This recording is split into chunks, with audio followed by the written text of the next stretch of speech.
கொடைக்கானல் அருகே அரசு பள்ளியில் பயின்ற மாணவர் நீட் தேர்வில் பெற்ற வெற்றியால் மருத்துவ படிப்பில் சேர்ந்துள்ளார். திண்டுக்கல் மாவட்டம் கொடைக்கானல் பூம்பாறை கிராமத்தைச் சேர்ந்த விவசாயி இளையராஜா லதா தம்பதியின் மகன் யாதேஷ் அதே பகுதியில் உள்ள அரசு மேல்நிலைப் பள்ளியில் படித்தவர்.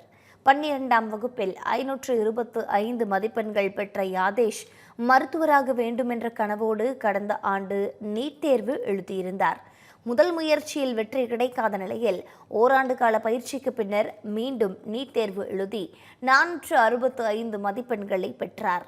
கிருஷ்ணகிரியில் மருத்துவம் படிக்க உள்ள நிலையில் தனது படிப்பு முடிந்த நிலையில் தனது கிராமத்திலேயே மருத்துவராக பணியாற்ற விரும்புவதாகவும் யாதேஷ் தெரிவித்துள்ளார்.